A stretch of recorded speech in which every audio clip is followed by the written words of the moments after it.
So I've got C kind of loaded up for us, and not terribly difficult. I mean, there's definitely going to be stages to these questions, but if you could handle the last two, then we're just kind of adding, more complex steps as we go up. So for this one here, what I would really, really encourage us to do is before doing anything, I would really encourage us to go ahead and distribute this 4 throughout. I call it sometimes rainbow. We do this a lot in grade 10, this distribution or this rainbowing. So it's definitely a good thing to get under your belt right now. Because it is something that we come back to later on in math courses, and just this whole distribution process is quite useful for us later on. So the better that you get at it now, or the more that you see it now, the better off you'll be. There is an additional way to do this question rather than doing the distribution first. I will show it to you afterwards, but I really want to advise caution on it because it can get pretty out of hand very, very fast if we don't do this distribution and we do it a different method. So let's go ahead and let's do the distribution. And as you can see, after we did the distribution, now it just becomes exactly like B was, where we have our unknown terms on both sides. We have to make a decision on what side we want it to be on. I'm not going to do it both ways here because then there would be a lot of different ways we can do this question. However, what I am going to do is just continue on with a path that I like most, which is just taking x's and getting all of our x terms over to the left-hand side, kind of what we're used to seeing and reading out.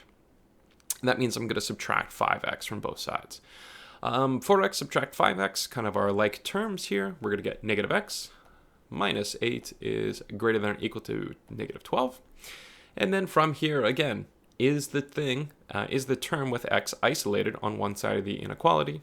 It is not. I have to add add 8 to both sides to get down to negative x is greater than or equal to negative 4. At this stage, we got to get to x by itself, so I'm going to divide both sides by negative 1.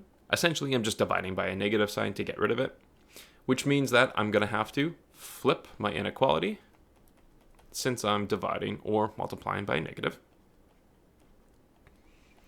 And I have x is less than 4. Should be pretty easy for us to get down to this. If you would really want to, you could even go from this stage and you could, in fact, just add x to both sides and then add 4 to both sides, and you just get kind of like the reverse from this, and then you don't have to worry about doing the flip. However, I think it would be really advantageous for us to all really understand how to do this flip because we get to save a lot of time doing this, and it's not too complex to understand. So we can solve our inequality down to saying that x is less than or equal to 4, which is awesome. I did say that I was going to do it a different method, so I'm going to show you that a little bit. If you didn't want to use distribution, then you're going to actually have to divide by this 4 as your first step, and I really want you guys to exercise caution here. Divide 4 first. Now, this comes back in terms of how we view this question and the process that I'm going to show you right now. This will come back in mathematics in some point, regardless of the stream that you end up going into. But I always want you to notice that you can always revert back to this distribution first and then your isolation techniques, rather than having to get rid of the 4. You can still get rid of the 4.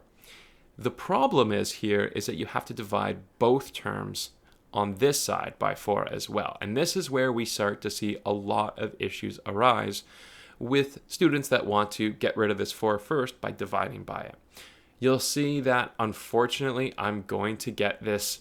I'm not going to say it's a nasty fraction, but it's certainly not going to be anything that I particularly really want to deal with.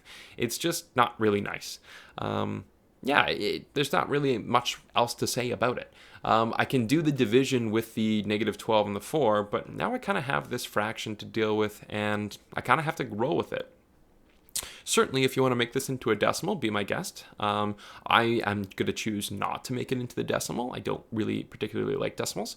I like to work with fractions instead. So if you do want to make it as a decimal, that's cool. You're just going to do the rest of the question saying that the coefficient in front of x, this would be 1.25. So you can use 1.25 if you'd like to. However, I'm going to get all my x's to the one side, so this just becomes subtracting 5 over 4 from both sides, 5 over 4x, I should say, from both sides. And I'm going to be left with x minus 5x over 4 minus 2 is greater than or equal to negative 3. I'm going to need to get common denominators with my x term, so that's going to be 4 over 4. So I'm going to have a negative x over 4 minus 2 is greater than or equal to negative 3. If I haven't convinced you that this isn't a great method, I don't know what will, but you can kind of see that you're dealing with fractions. You're going to have to get a common denominator. Things are messy. I mean, it's working, but things are definitely messy. But let's kind of follow through because I want to prove it to you that we are indeed going to get down to the same answer. Our term with x is not isolated, so I'm going to add 2 to both sides. And I'm going to get down to something like this. Greater than or equal to negative 1. Now you're going to have to think about what we can do here to try to get x by itself, and x is being divided by 4. So in that case, I'm going to take both sides and I'm actually going to multiply it by 4. Multiply by 4, multiply by 4, and I'm going to get negative x is greater than negative 4.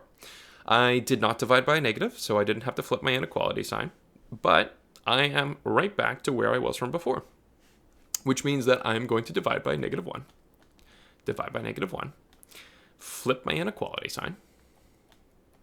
I swear this question's almost done. And I'll get x is less than or equal to 4. Technically, you could have just said, hey, I'm just going to multiply by negative 4 instead. That's cool with me. You would have just gotten down to this stage anyways, but we still get down to the same answer as before. But, I'm going to just say exercise caution on this. If you really want to get rid of that 4 first, which, it is an advanced technique and it does help you later on in some more advanced mathematics, I really would appreciate you guys just learning this method. I think this would be a lot more beneficial and, let's be honest, just straightforward from that. Regardless of the case, let's go ahead and let's verify. We need an x value that is less than or equal to 4. I know a pretty cool x value that's less than 4. Let's say x is equal to 0. It's easy to work with.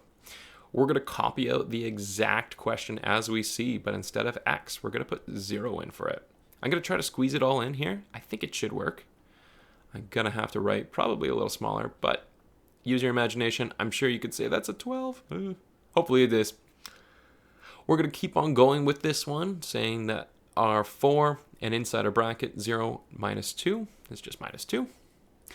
5 times 0 is 0.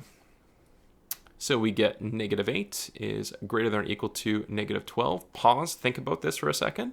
If we looked on a number line, right, and if we said negative 8 was here, well, as we work our way to the left on the number line, we would see negative 12 below it. So this is, in fact, a true statement, which means that our answers, regardless of how the case that we got to it, would be correct.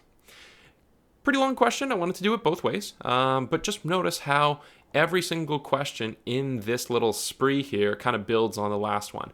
If you can solve A, then there's just one more step in B so that you can make the question into a type A question. If you could solve B, then C was just another one more step to make it into a B type of a question and then make it into an A type question. These are all kind of built on those isolation techniques that you've kind of built on the last unit. And this just keeps on going with that, but now it's an inequality sign. But you can notice that all of the steps are the same that you've learned in the previous unit.